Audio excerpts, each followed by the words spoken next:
আমাদের আয়েশা জিজ্ঞেস করেছিলেন, ইয়া রাসূলুল্লাহ, আমি যদি কদর পেয়ে যাই আমি কি বলবো এ রাতে? মা আদউ, কি দোয়া করব? রাসূল সাল্লাল্লাহু আলাইহি ওয়াসাল্লাম বললেন, তাকুলিন, আয়েশা তুমি বলবে, আল্লাহুম্মা ইন্নাকা আফুউন তুহিব্বুল আফওয়া ফাআফু আন্নি। আয়েশা তুমি যদি কদরের রাত পেয়ে যাও এটা বলবে, হে আল্লাহ আপনি ক্ষমাশীল, আল্লাহ আপনি ক্ষমাকে পছন্দ করেন, আল্লাহ তাই আপনি আমায় ক্ষমা করেন।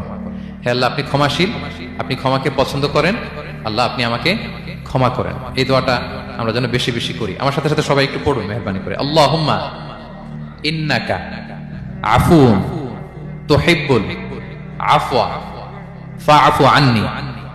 আল্লাহুম্মা ইন্নাকা আফুউন তুহিব্বুল আফওয়া ফাআফু আন্নি। হে আল্লাহ আপনি ক্ষমাশীল, আপনি ক্ষমা করাকে পছন্দ করেন, আল্লাহ আমাকে ক্ষমা করেন। আমরা আমাদের নিজেদের ভাষায় অনেক দোয়া করতে পারবো, কিন্তু রাসূল সাল্লাল্লাহু আলাইহি ওয়াসাল্লামের শেখানো দোয়াগুলো এটা হচ্ছে মানে very precise in wording but comprehensive in meaning. এটার অর্থ, এটার আবেদন এটা অনেক বেশি।